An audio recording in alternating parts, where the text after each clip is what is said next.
So this morning, we are going to finish up looking at meat sacrificed to idols, your favorite subject, right? Because we have a big problem with that in the Denver area. All these people sacrificing cows at steakhouses. No. No, we're going to finish up, and I think this is going to be, an interesting topic that I can't really go into the detail that I'd really love to. Some of you might be fascinated by the detail. I am, because it's always amazing when you look and see exactly the phrases, the words, the choices, the verses that Paul or any of the writers use to communicate truth. And sometimes from our perspective, we kind of sit back and go, why in the world did he pick that? Why did he make these statements? Why in the world is he using this example?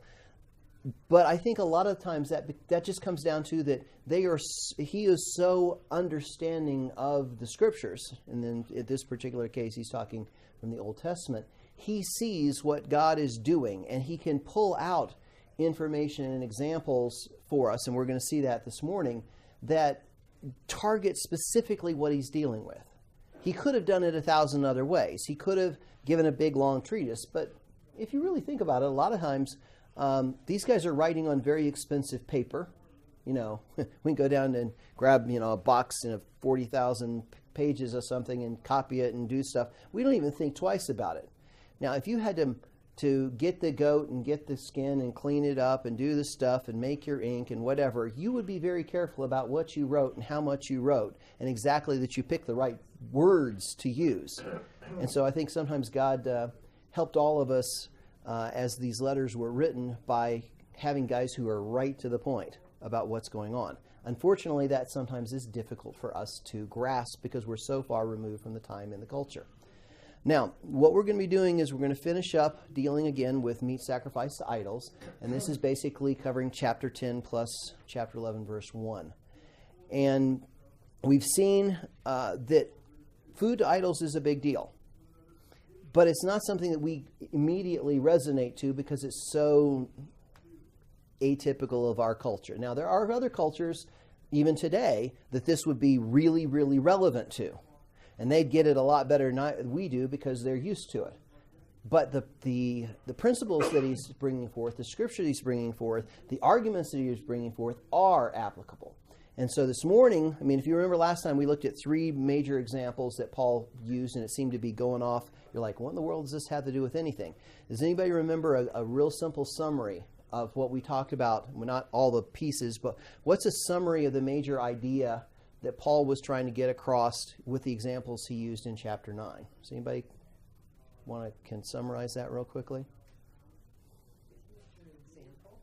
Okay, here's an example and what kind of example was it? I mean, an example to others. You don't want to be a stumbling block. Was that in mind or no? Okay, you don't want to be a stumbling block. That's true. If you think about what Paul's trying to do, the Corinthians were arguing, we have knowledge and we can do this and we have freedom and all these things. And he kept going, yeah, but your knowledge is without love. It's not you not knowing as you really should know. And then in chapter 9, he really sits down and he says, let me give you some examples of in my life how I have these freedoms, I have these rights, I have these privileges. Here's the truth, the truth, the truth, the truth, the truth. And oh, by the way, I'm giving up all my rights and all my privileges for others. And I am sacrificing what I could have and what I should have and what I ought to be able to do for the benefit of others. And in particular, and this is something that we want to bring up this morning, in particular, though, it is not just for others, but even something more important, for others in the gospel. Okay? I don't want the gospel, I don't want anything I do to stumble God's word and how he would have us live, both from a justification for those to be saved and from a sanctification. I don't want my brother or sister stumbled. So in both situations, the others is not just, hey, I want to be nice and keep things good and give you examples and give up my rights. It's I'm doing this all for the gospel, because remember, he's a steward, he is a servant, he is being given these tasks by God to go do. And so when we look at all of that, then we see that he's now going to start bringing this back to how does this relate to idols and the meat sacrifice idols and how we live. But as he does this, he's going to now start turning the conversation and say, now you see what you should be thinking, but you haven't. I've given you some examples of how you should be thinking. Now let me explain to you the consequences, both positively and negatively, of if you're doing things improperly and when you're doing things properly, because the consequences are very important. Matter of fact, the first section that we're going to look at this morning is dealing with negative example from Israel's history. And there is so much in this. This could take 3 lessons just to cover just this, the word choices, the selection. So I apologize to you. If you have questions about it, we can talk more. But it's amazing what Paul does in these verses. And I'm going to kind of summarize them and point to them. The second thing that we're going to look at is he's going to basically say, let me explain to you how really serious eating idol food is. And I'm going to give you a comparison between the Lord's Supper and eating food sacrificed to idols. I'm going to give you this example and this parallel, and I'm going to show you the significance of it. And then finally, he's going to basically say, all right, let me give you a perspective of how you balance and how you live in light of the gospel and your otherness. Not your selfness, your otherness in that. And of course, then he summarizes in verse 11, be imitators of me as I am of Christ. Okay? So if you really think about it, that's kind of the summary of everything. And we've seen what sacrifices Christ has done and understand that. So if you can see, we started with knowledge and knowledge without love and what it does. We've seen now you need to be able to learn to give up for others, and in particular the gospel. And here's some examples of that. Now we're going to say, here's the consequences, here's some encouragement, and let's sum all that up. And all of those principles are applicable to us. And what's cool about this is Paul, in this last section, he also says, you know what? I know how hard it really is. Let me show you how to navigate these murky waters. Because he doesn't say, okay, guys, run away, abandon all hope, don't talk to anybody, because, oh my gosh, they could have eaten meat and you got meat idol breath, or something. He actually says, I realize that you have something that you have to interact with the world. Let me show you how to do that in a God-honoring, gospel-centered way.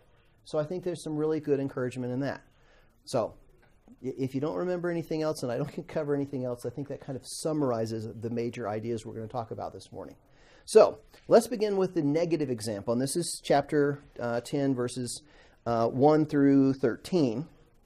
And he starts off, and I'm going to do this in 2 sections. He starts off, he says, for I do not want you to be unaware, brothers, that our fathers were all under the cloud, and all passed through the sea, and all were baptized into Moses in the cloud and in the sea, and all ate the same spiritual food, and all drank the same spiritual drink. For they drank from the spiritual rock that followed them, and the rock was Christ. Nevertheless, most of them God was not pleased, for they were overthrown in the wilderness. Now, there is a lot of illusionary language that's used here that parallels. And if you notice, cloud and food and drink and all sorts of things like that. And he's basically collecting and summarizing a lot of the events that happened during the Exodus, from the time they left Egypt before they got to the Promised Land, okay?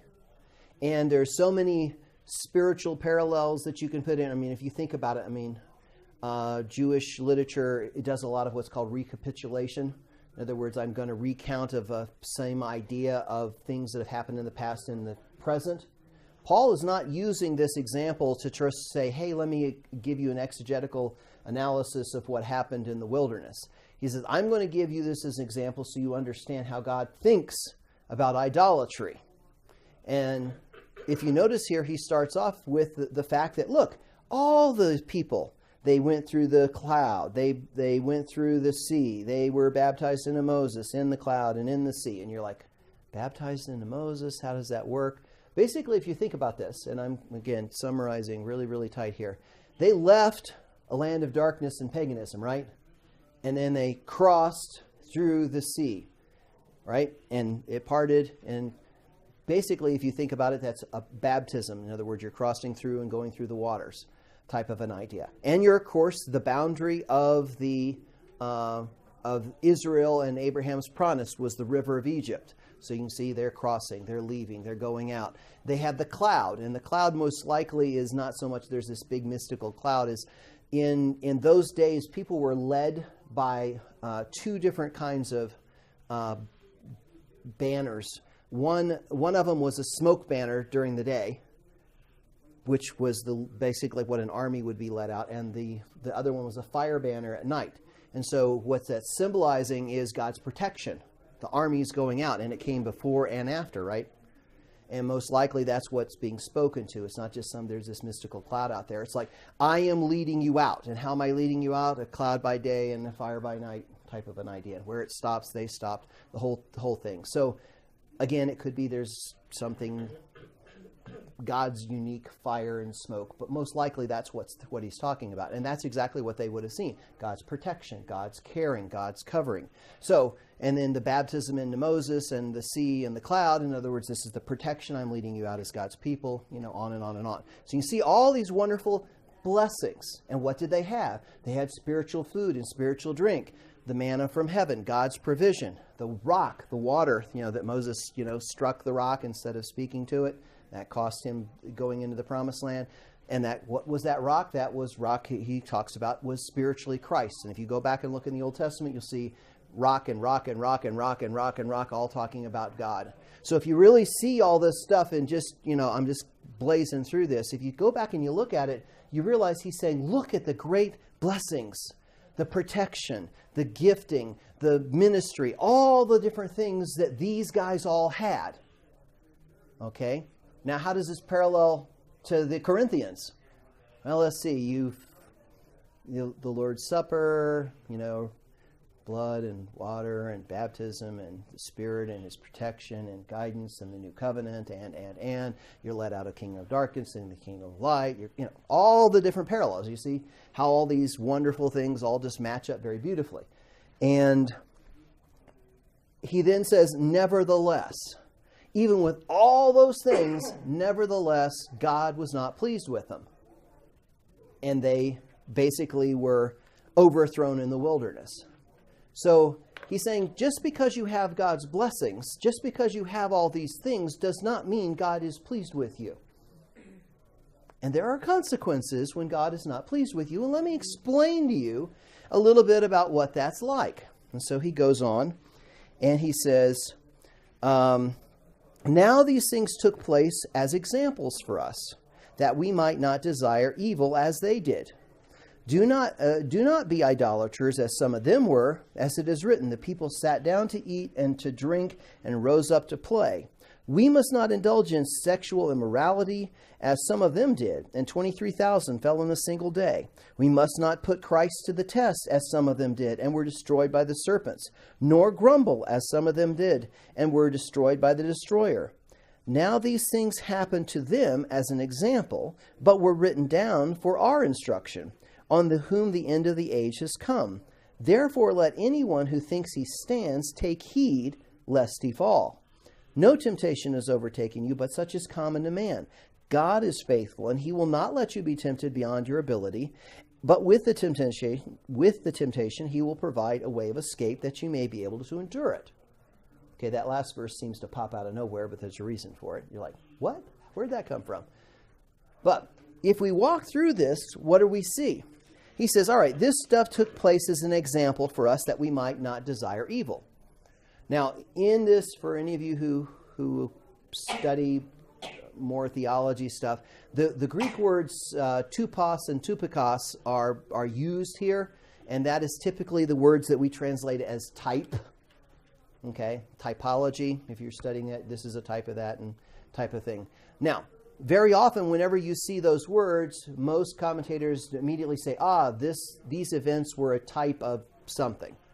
But here, Paul uses the same words, but he says they were written for your instruction. In other words, it wasn't to show you something greater. These examples were there so that you can learn from them, and they were written down so that you would learn from them, just like Israel should have learned from them, right? But they hadn't.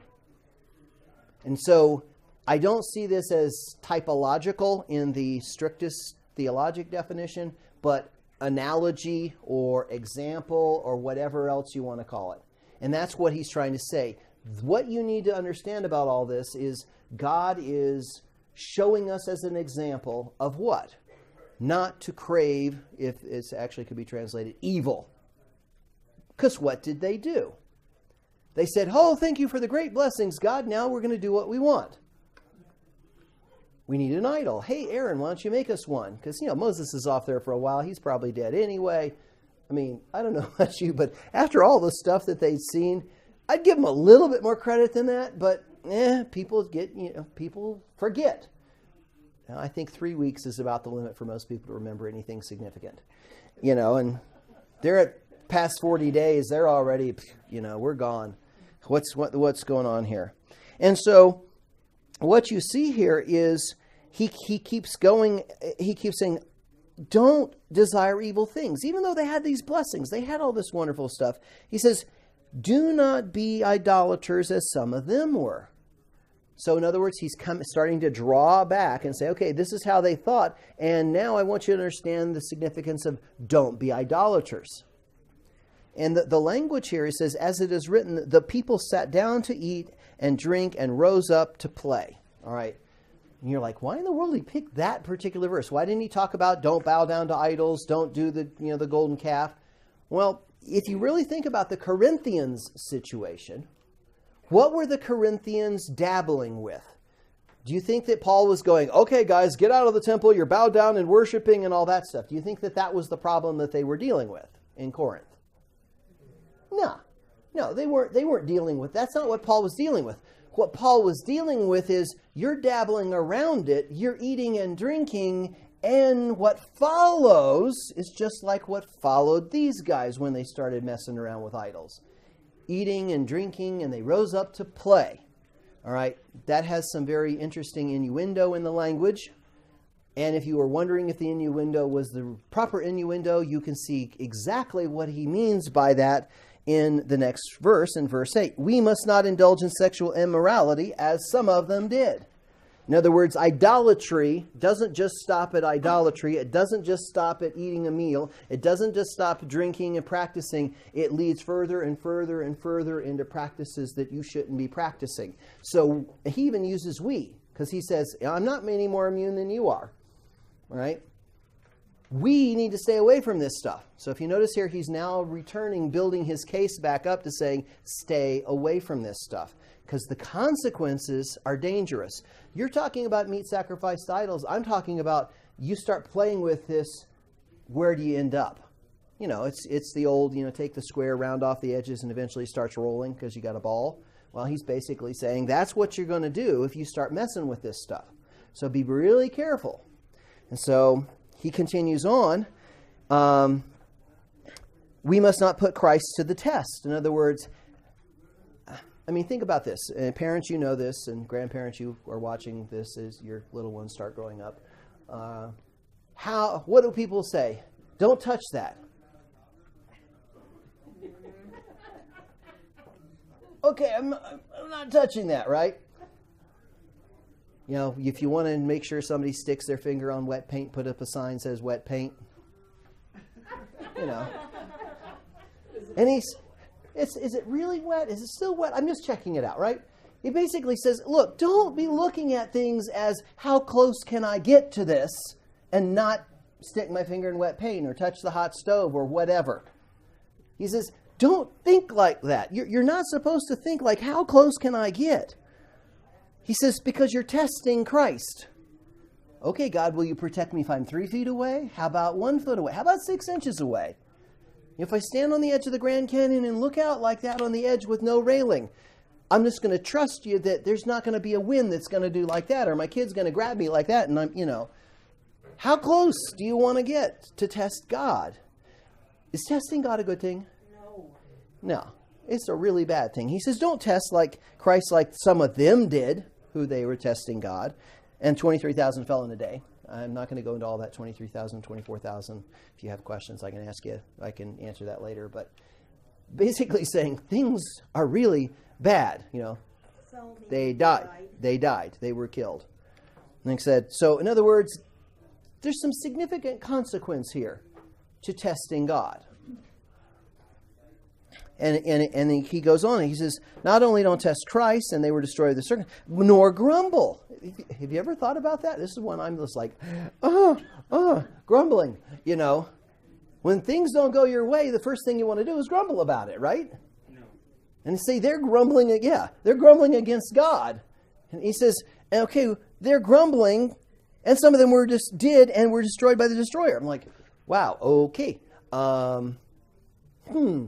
Grumbling is something that God doesn't particularly want you to do, and in particular, grumbling against him. And in particular, in this case, they were grumbling against him, against Moses. Did God really say, you let us out here to die? It's like, I don't know, I've just given you manna and water and protection and saved you from Pharaoh and led you through the sea. But hey, yeah, go ahead and grumble against me. We're no different. We just don't have the big things like that. God lets us get up every morning and gives us breath every day and protected us. We're not all dead, right? We're here. You know, God protected us getting here. You know, He didn't have to do that. And so we should be thankful, not grumblers. And that's a hard one. I think that's way harder than some of the other stuff. But is God pleased with grumbling? Nope. Not pleased with grumbling at all. Is that the same thing as complaining? Is that what that means? In a sense, yeah. And in particular, it's not, hey, this is a bad situation. Well, yes, that's a statement. That's a bad situation. But you go on and on and on, and God, you put me here. How, now you're grumbling. There's a difference. Similar, but slight difference. And so what he says, now these things happen to them as an example. In other words, all right, he's given you the beautiful blessings. He's given you all these examples. And what are they done? They were examples, but they were written down for our instruction. In other words, learn from this. And see, the Corinthians what are they doing with Paul? Grumbling. Well, how come I can't do this and I want to do that? And how close can I get to the idols? And how close can I get to this? And how close can I get to... And keep going, don't test, don't grumble, don't complain, because look what happened to them. This is written down for your benefit. And in particular, he says, on whom the end of the ages is coming. We could talk all sorts of things about that, but he's basically saying God hasn't changed. You are in the final, if you will, stage process of what God says. The ends of the age have come upon you. This is the new covenant. You're living in these times. He says, you don't get any more choices after that. You're done. God has given this as an example to all of us who are in this time to learn from. He says, so it's not like you get to say, oh, good, we're going to write another book down about the Corinthians and wait a second, hey, we did get to learn from them too, right? That Paul was trying to teach them, and so we're getting that example. We're getting that same thing. Learn from it. We have the same thing. Just like the rest of the stuff was written down for Israel to learn from. The same things are written down for them, and now for us to learn from that. Now, of course, we learn really quickly, don't we? So by the time you're done with this class, you'll have no problem struggling, grumbling, testing, right? I mean, shoot, another 25 minutes, we're golden, right? Or maybe not. Yeah, it's a good dream. And he says, okay, so make sure you understand that. He says, therefore, all right, now that you get this, therefore let anyone who thinks he stands take heed lest he fall. So is he just talking just about basic generic pride? Or is he trying to say, you think you understand what's going on, and yet I've already told you that your knowledge is insufficient. It's good, because he's going to come back and say, you're right, knowledge good, make sure you have it. But if you are not properly handling it, you are going to fall. And how are you going to do it? You're going to now balance that knowledge that you have with love, and how you're going to put it together. Therefore, don't get so proud and so arrogant thinking you know everything. Knowledge is great, and I love it, and it's wonderful, but if it's not done properly, it's of no value. Matter of fact, it's take heed lest you fall. And that's a big warning here. And we can, by even our own understanding of things, test God. And we can grumble based on truth. Right? I think I've mentioned this, maybe I haven't in this class, but the Bible is given to us to live in the what is versus the what should be. Because the Bible is what should be. But in that what should be, we have to apply it to what is, just like Paul's doing here. I don't know if that makes any sense at all after class. But if you really think about it, here's how I want you to live. Now here's what the reality is. Now I want you to take what should be and live in the situation that what is. Because it's not perfect. We want it to be, and we're going to grow towards that. But the what is and the what should be are not the same things. And yet we've been given that privilege, learn from these examples, to take what should be and live in what is. Make sense at all? I know I'm playing with words, but I think trying to get that point across. And that's what Paul's doing here with the Corinthians. He cares about that. And he says, okay, then suddenly, 1 Corinthians 10:13, everybody can quote that, right? No temptation has overtaken you, but such is common to man, and right? And you're going, what in the world? He just dropped that in the middle of it. Hey, I needed to send a little, ditty out there, and everybody needs a verse to memorize in Vacation Bible School. This sounds like a good one. Let's drop it right in here. No. What do you think? Why do you think he's now after, look at what's happened, don't test God, be careful, take heed. Why does he say no temptation has overtaken you, but is such as common to man? God is faithful. He will not let you be tempted beyond your ability. But with the temptation will provide a way of escape that you may be able to endure it. So what's he really saying here now? Don't become disheartened. Yeah, don't be disheartened. You're in a tough situation. I know you're in a tough situation.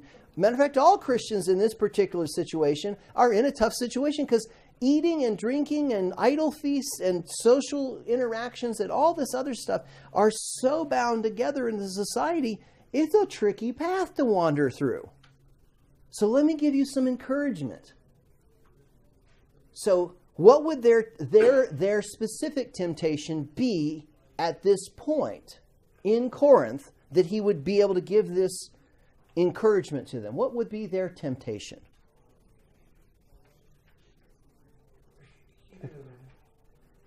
Hedonism?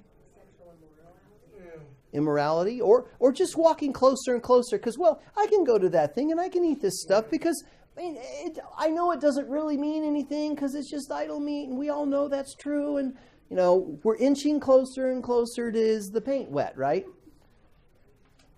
And he says, I know it's that hard. It's that temptation. He says, but the temptation to compromise, the temptation to give in, the temptation to go to the farthest edge I possibly can, I know that. And that's common to all of us. So Paul includes himself. It's common to all of us. And he says, but none of those temptations are so much that you can't endure it. Right? And how are you going to endure it? Life hasn't changed. There was so much false preaching back then. Yeah, I had false preaching, yeah. And we have the same thing today. We have the exact same thing. Do this. You got all sorts of stuff saying, no, it's okay. It's okay, yeah. It hasn't changed. We got false preaching today just like we did back then. Yeah, false preaching, false preaching.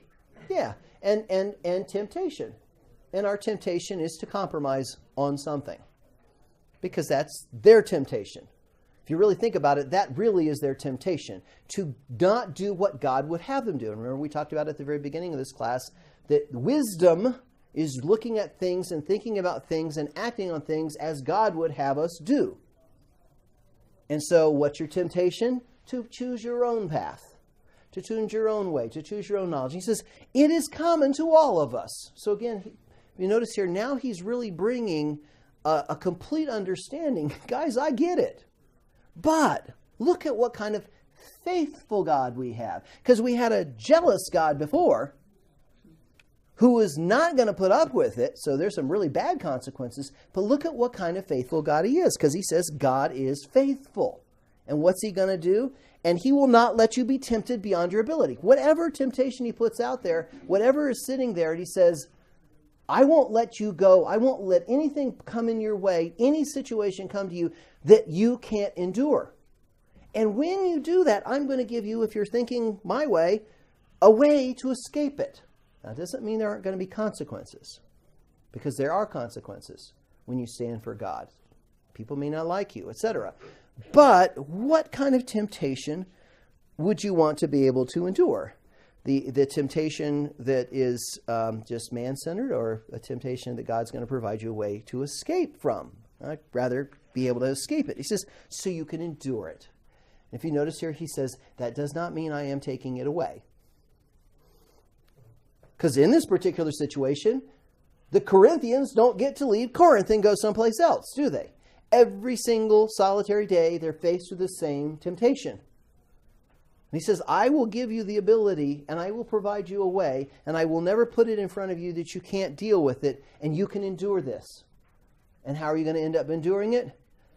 God's wisdom, God's thinking, God's ways, knowing it's going to cost you. Put your hand to the plow, don't look back, etc.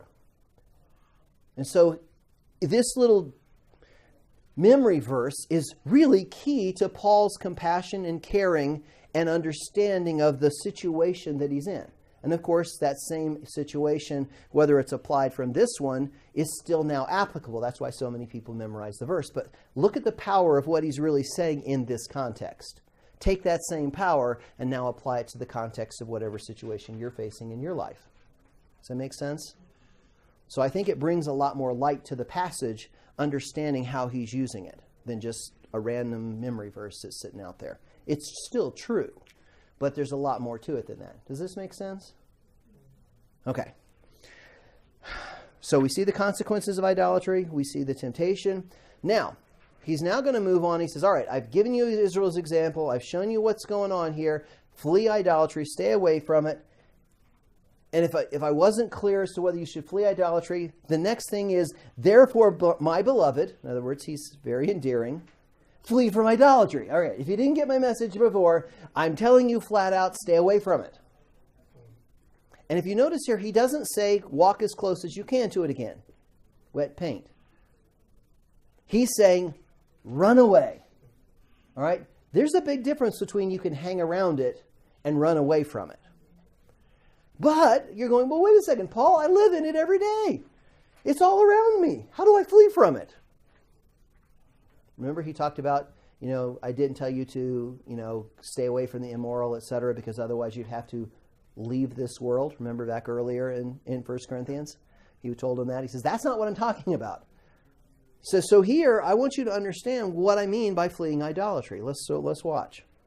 He says, I speak as to sensible people. He just said, beloved, and now I'm saying, I speak as to sensible people. In other words, I'm going to lay this argument out for you. You guys can figure this one out. This is not rocket science. This isn't special understanding of how passages go together. I just want to lay out something for you and let you decide. I speak to sensible. Judge for yourselves what I say, right? The cup of blessing that we bless, is it not a participation in the blood of Christ? Okay, this is, by the way, is not a treatise on the Lord's Supper, okay? He's basically trying to make a point here, just so you know. He's trying to make a point of the oneness, the participatory aspect of remembering what Christ has done, okay? He says, so that cup of blessing we bless, is it not a participation in the blood of Christ? The bread that we break, is it not a participation in the body of Christ? So this isn't, transubstantiation. I mean, a lot of people take these passages and go running off with them. If you notice, that's not what Paul's trying to do here. He's not trying to build some theological doctrine on the Lord's Supper. He's basically saying, this unifies us, because what did Christ say? This is my body that's broken for you. This is the blood of the new covenant. When you eat these things, what are you doing? You're proclaiming my death until I return. In other words, we are one here, okay? And you're going to see that he's going to do the exact same thing with the other stuff. He says, because there is one bread, we who are many are one body. For we partake of one bread, right? Consider the people of Israel. Are not those who eat the sacrifices participating in the altar? So in other words, he's trying to say, these are symbols of things that show our oneness and our unity. When we partake, that's the reason we take the Lord's Supper together, so that we remember it's about Christ and what he has done for us as a family. It's a oneness, it's a unity, it's a participation, okay? It's a partnering. And in particular, and this is something I'm gonna go ahead and take just a minute to explain. If you look in their times, and you look in their cultures, and you look in many cultures today, we're not quite so this way. In both religious structures and social structures of their day, a meal, taking a meal together, was effectively saying, here's where my allegiance is. Here's whose side I'm on. And if it would be like in our political parties. Yes, you went to the banquet that's supporting our adversary. Have you changed sides? Well, no, they invited me to come, so I went. No, can't do that. Oh my gosh, world coming to an end, right?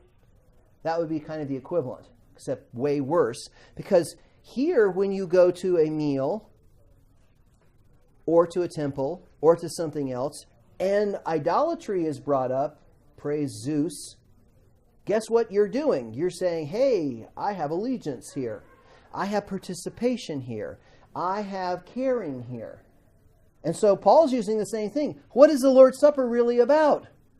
Where's your faith? Where's your allegiance? Where's your trust? Who are you partnering with? How are you thinking? So hopefully it's giving you a little bit better picture of what the Lord's Supper is really about. It's not just, okay.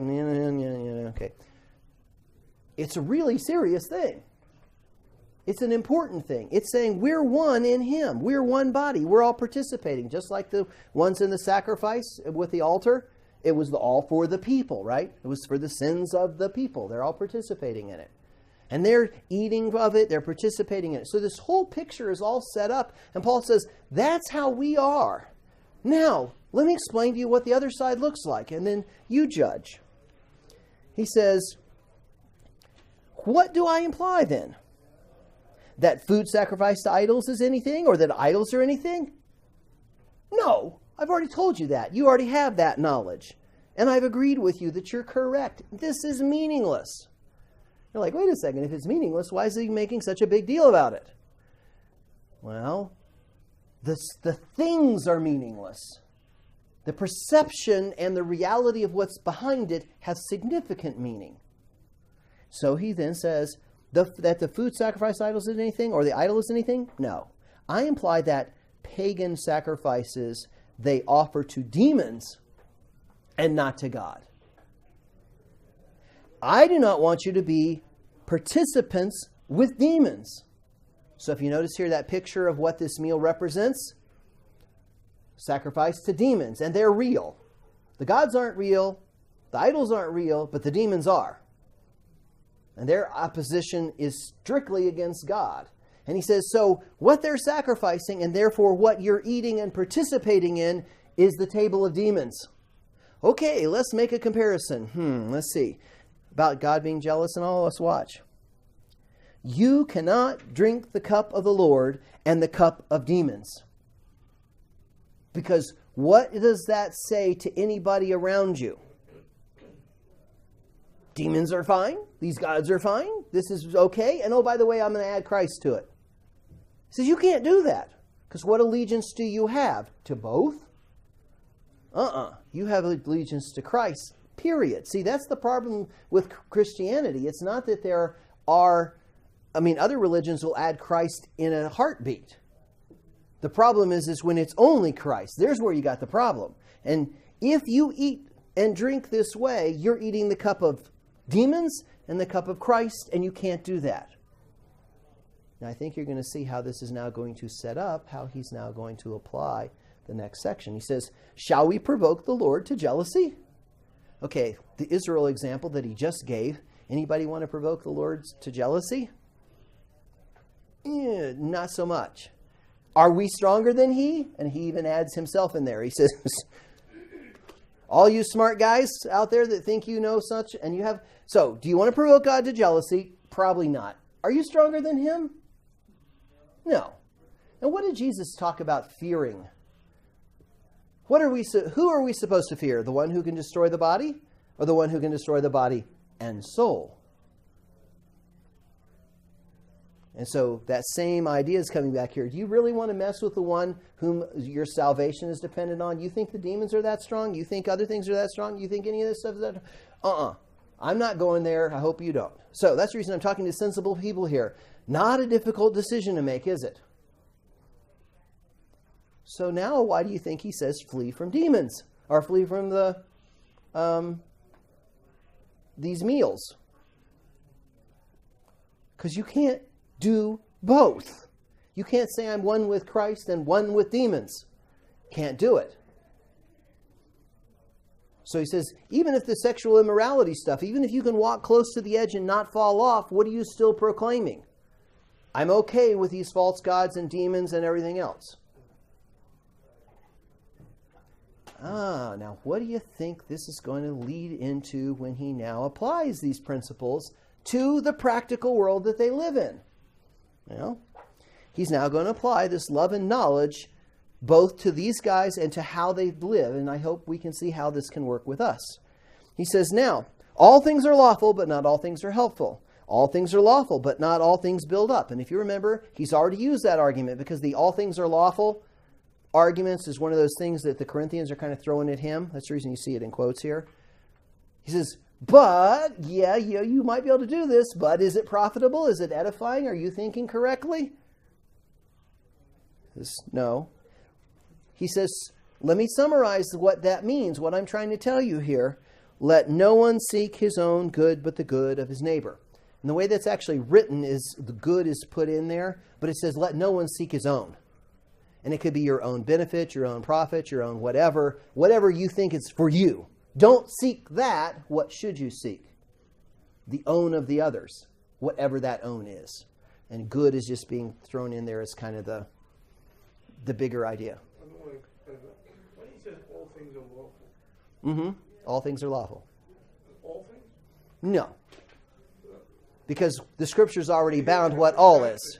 Yeah. And that's, that matter of fact, everything that he's going to talk about is, yes, you have to bound it with knowledge. Right. He says, but your knowledge that's what's lawful isn't necessarily lawful because it's not profitable or edifying. I know that to kill is not lawful. Yeah, to kill, to murder is not lawful. That's not part of this. Right.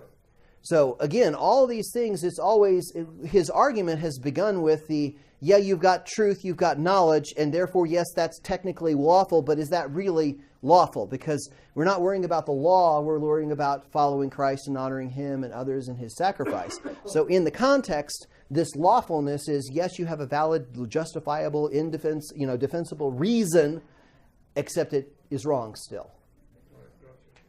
Does that make sense? So that's how he's used it before, and that's how he's coming back again with it.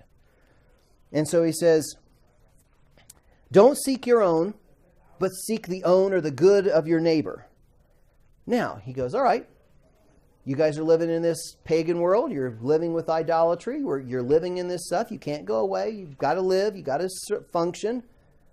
He's already said flee idolatry, which already puts a big restriction on you.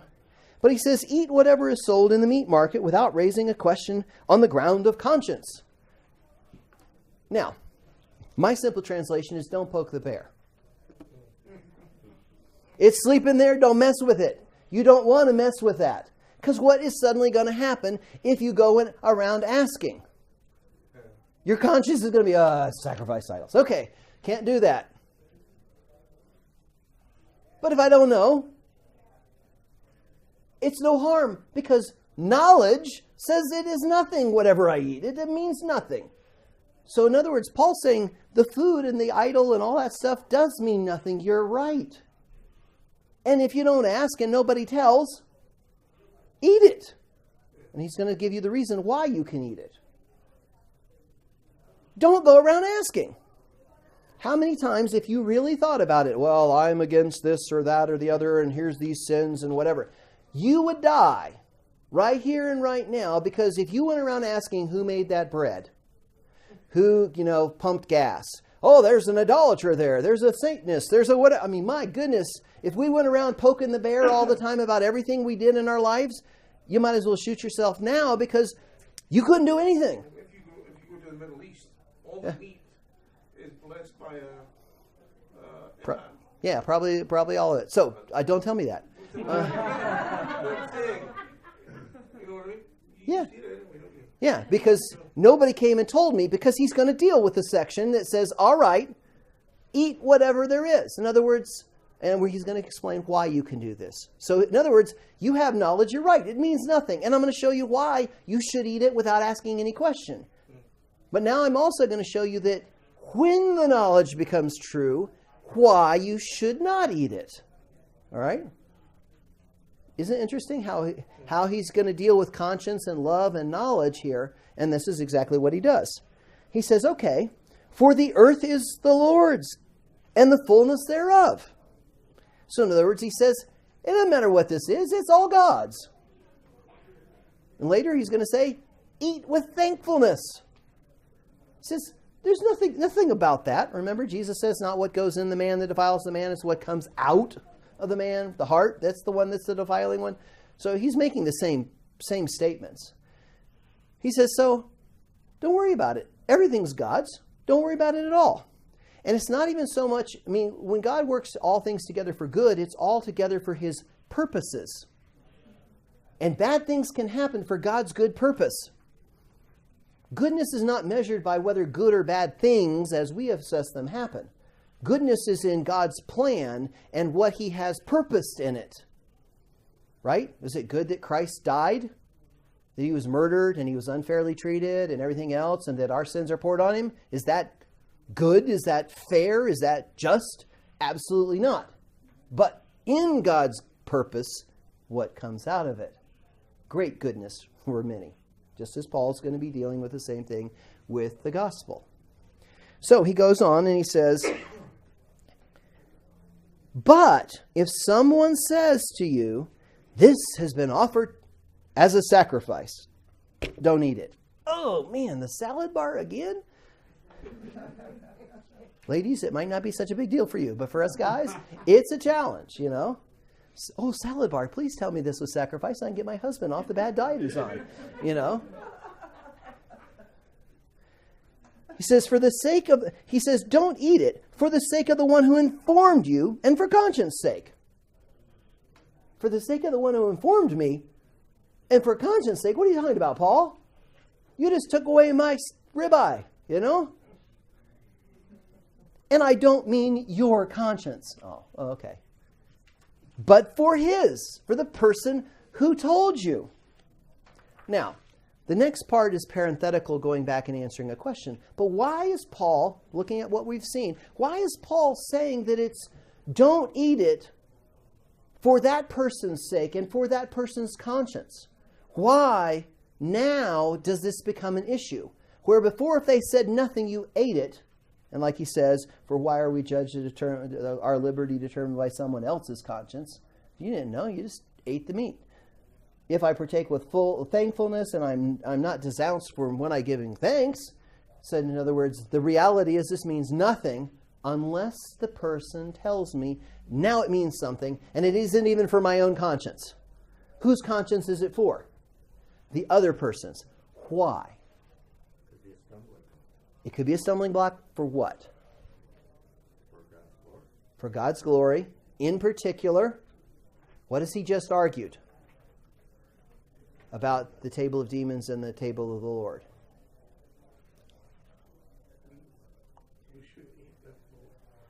We can't eat it both. And so if this person says this is meat sacrificed to idols, what is in their head when you eat it? You're partaking with my God. It's okay to mix the gospel. So it's okay. You just said it's okay to partake with my God and with your God.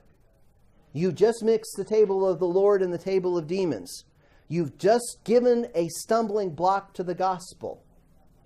Instead of saying, no, I can't do that, because that would be associating myself and this meal with your God. And as much as I love you, and as much as I love the meat, and much as I'm thankful for what I could have here, I can't.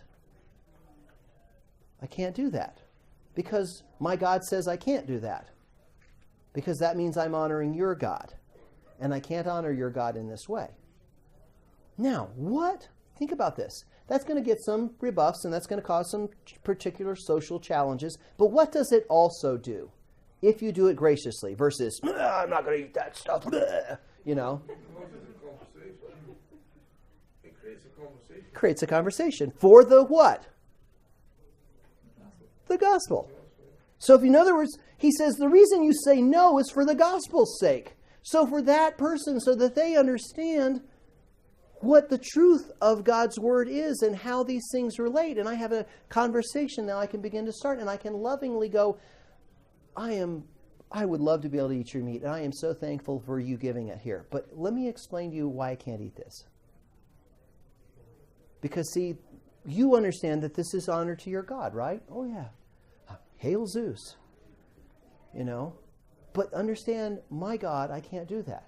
Because he is the one God. He is over Zeus. He's beyond Zeus. And if I eat here, I would give you the belief that you can do this. But I want you to know the true and living God. I want you to know this. And I know it might hurt our friendship. But you see, you now have this beautiful opportunity by saying no. Not, I'm standing on my self-righteousness and I can't do that. I'll never do anything evil. You know, that's not what it is. Because, see, that wouldn't be loving, would it?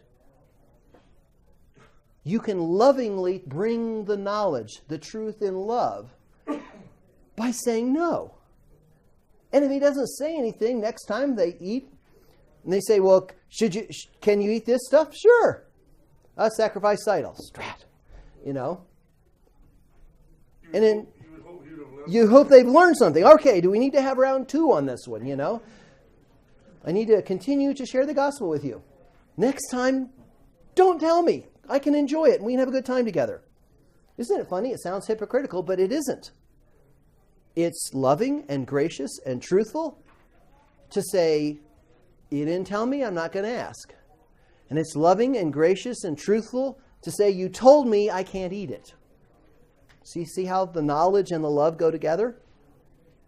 Even though you probably know 99.997% of all of that meat came from an idol. You haven't been told? Don't worry about it. Doesn't mean anything. Now, if they say, I only serve idol meat at my banquets, from the 5-star idol room, you know, then okay, you got a problem. So he says, and if I can eat this stuff, that's the parentheses is, if I can eat this stuff, I can eat it with thankfulness. It's God's. He's given it to me. I can partake with thankfulness. I'm not going to let you judge my conscience. My conscience says there's not a problem with this until you tell me. Then my conscience says no. But I'm okay with it otherwise. So then he comes down and he summarizes here. He says, so whether you eat or drink or whatever you do, in other words, he's now opening up the principles again, do all to the glory of God, and in particular, the gospel. Give no offense to Jews or Greeks or the church of God. So in other words, he's saying, whatever situation you're in, think about who you're dealing with. Think about the knowledge. Think about the conscience. Think about what is true, but what is loving. And don't give an offense. Comes back to his name, just as I try to please everyone in everything I do. Again, he's not a chameleon. Not seeking my own advantage. I'm not doing this to get something out of it. But that that of the many, that they may be saved. He comes right back to everything I'm doing is for the gospel. So when you think gospel-y, if you will, if that's a word, use your knowledge in a gospel-centered way. Not just, the gospel, but really, the gospel. I love the Lord my God with all my heart, mind, soul, and strength, and my neighbor as myself. I'm not seeking my own. I will give up my rights, etc. But it's all unto something. Not anything goes. I can do everything. I'm going to be a chameleon. I'm just going to be a nice person and smile and ignore sin. No, that's not what he's saying. He says, but when you do this, do it for gospel-centeredness, both in your brothers and sisters' lives and for those who are unbelievers. You see how he's wrapping all this stuff back up, and then his final statements. Be imitators of me as I am of Christ. And if you want to understand Paul, go look and see what he said about who Christ is and what he's imitating. Self-sacrifice. Philippians 2 is the great passage that what did Christ give up? Everything. What did he take on? humanity, sin, suffering, all those things, and yet what comes out of it? A great blessing. All right, so what are you going to do? I'm going to give up all the things that I could have and should have and ought to have in love for others so that there can be a great blessing of salvation to them. See the pattern? How Paul, how Christ, and how he's using this about meat sacrificed to idols, and this is a big deal in Corinth. So hopefully we can apply these same thinking, same process, same understanding in our life. Think about situations you run into and say, how would I apply this? How would I understand bringing that truth with love, not just, boy, I'm smart? And by the way, if you aren't smart in it, you need to know it so that you can navigate this stuff. So it's not saying, okay, I'm just loving, forget the knowledge. You got to have the knowledge to know where the boundaries are. Because if, like Jonathan said, oh, I didn't realize I wasn't supposed to kill anybody. I was just trying to be loving to them and get them out of their, they were really making my friend feel bad, so I killed them, because I was being loving to my friend. Ooh, wait a second, I think we've crossed the line here. I think we've misunderstood what love with knowledge looks like, right? So you got to have both. Both have to be applied, and both have to be gospel-oriented. Okay.